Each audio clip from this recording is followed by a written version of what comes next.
Hello दोस्तों, आज मैं आपको पुरुषोत्तम मास की कहानी सुनाने वाली हूँ। तो आइए स्टार्ट करते हैं पुरुषोत्तम मास की कहानी। एक बूढ़ी थी, उसके एक बेटा और बहू थे और तीनों हंसी खुशी साथ साथ रहते थे।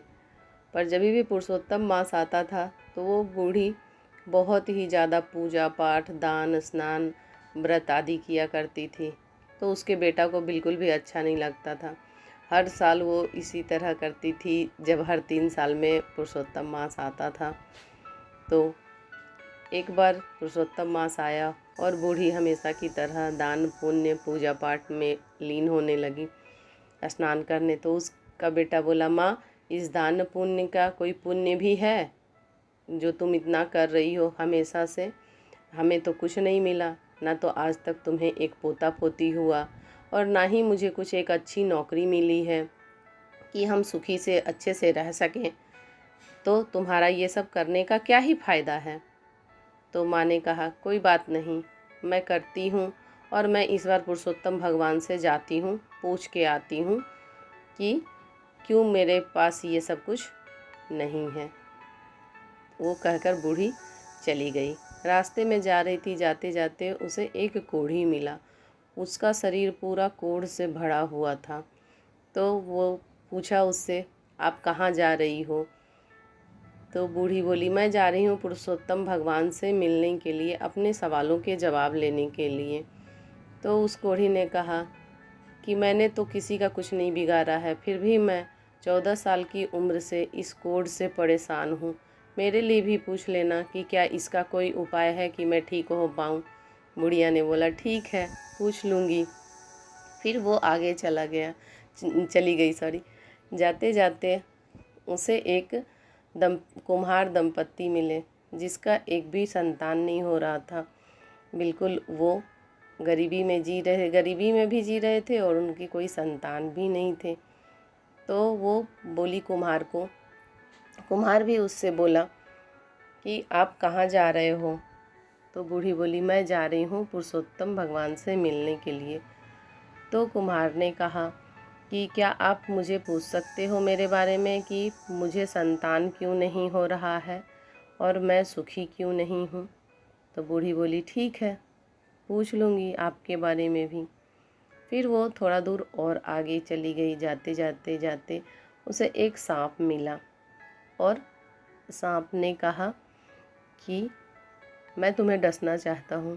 तो बूढ़ी बोली, क्या ठीक है, डस लेना, लेकिन मैं पुरुषोत्तम भगवान से मिलने जा रही हूँ, तो मैं मिल के आती हूँ। फिर चाहे तुम मुझे काट ही लोगे तो क्या ही फ़र्क पड़ेगा, भगवान के दर्शन कर लूँगी तो मुझे कुछ नहीं चाहिए। तो ये सुनते ही ना वो सांप बोलता है कि आप मेरे बारे में पूछ के आना कि मेरी नागिन बहुत सारे अंडे देती है लेकिन एक भी सपोला बच नहीं पाता है, तो वो क्यों नहीं बच पाता है।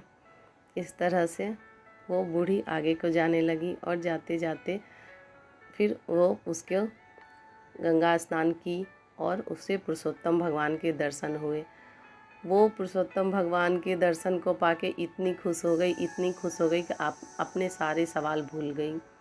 और भगवान ने कहा कि मांगो, तुम क्या मांगना चाहती हो?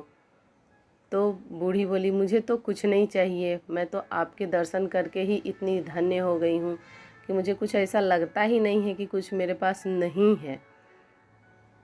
लेकिन मैं रास्ते में आ रही थी तो मुझे कुछ लोग मिले थे, उनके कुछ परेशानियां हैं, तो आप उनके बारे में उसका हल बता दीजिए कि वो क्या करें। तो बूढ़ी ने सबसे पहले नाग नागिन के बारे में पूछा। तो भगवान ने कहा कि ये नाग नागिन पिछले जन्म में एक गर्भवती महिला को काट ली थी नागिन, और वो गर्भवती महिला मर गई थी। तो इसे कहो कि ये अपना मनी किसी गरीब आदमी को दे दे जो सुखी हो जाए, तो इसका बच्चा सपोला जिंदा रहने लगेगा। बोले कि भगवान, मुझे एक कुम्हारिन भी मिले थे और उसके यहाँ भी बच्चा नहीं हो रहा है उसको, और वो सुखी भी नहीं है। तो बोले, हाँ, इसने पिछले जन्म में एक लड़की का शादी था और वो इनसे बहुत गरीब थे और घड़ा लेने आए थे, इन्होंने मना कर दिया था और वो बहुत दुखी हुए थे। इसलिए इनको बोलो कि 100 प्याऊ में 100 घड़े दान करें तो इनका सब कुछ ठीक हो जाएगा। बूढ़ी ने कहा धन्यवाद भगवान। एक और व्यक्ति मिला था मुझे जो रास्ते में कोढ़ी था और वो बहुत दर्द में था, तो वो क्या करे, क्या उसका कोढ़ ठीक हो सकता है? तो भगवान बोले हाँ ज़रूर हो सकता है। ये पिछले जन्म में राजा था और बिना कारण के ही सभी को सज़ा देते रहता था। इसको अपने राजा होने पे बहुत घमंड था, इसलिए ये कोढ़ी हो गया है। तो ये लो मेरी चरण रज धूली लो, उसके कोढ़ पे लगा देना और ये ठीक हो जाएगा वो। ऐसा कहते ही बुढ़िया ने चरण रज धूली अपने गठरी में बांध ली और जाने लगी। जाते जाते उसे वो भगवान को धन्यवाद भी दी और जाने लगी। जाते जाते उसे वो कोढ़ी सबसे पहले नाग मिला। नाग का उसने बताया कि तुम्हें अपना मनी किसी गरीब को दान देना होगा। तो नाग बोला मैं कहाँ गरीब किसी को ढूंढूंगा और मेरे सामने कौन ही आएगा मुझसे कुछ लेने के लिए, मेरे सामने तुम ही हो, तो ये लो, तुम ये मनी ले लो और तुम ये मनी रखो। और तब वो बहुत खुश हो गया, बुढ़िया को मनी दे दिया। बुढ़िया चलने लगी। फिर वो कुम्हार उससे रास्ते में मिला। तुमने मेरा क्वेश्चन पूछा था? तो उसने कहा हाँ पूछा।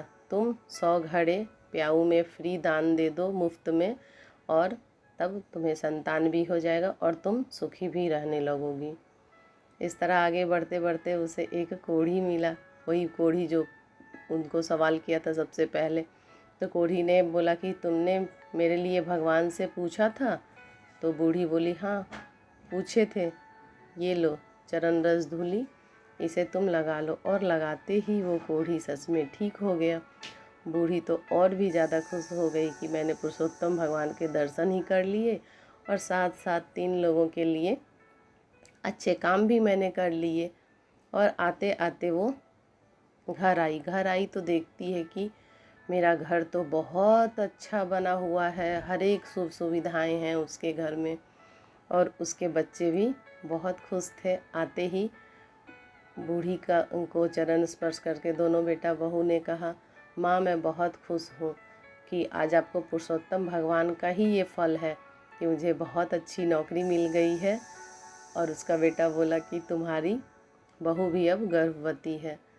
तो सभी तीनों फिर खुशी खुशी रहने लगे। और उसके पास वो मनी भी बूढ़ी ने कहा कि ये एक नाग ने मुझे मनी दिया है, तो लो इसको भी अब अपने पास रखते हैं, हमारे पास तो सब कुछ है। जय हो पुरुषोत्तम भगवान की जय हो। कहानी कैसी लगी ज़रूर बताइएगा। कमेंट्स, लाइक, शेयर और सब्सक्राइब ज़रूर कर लीजिएगा चैनल को ऐसी कहानियों के लिए। धन्यवाद।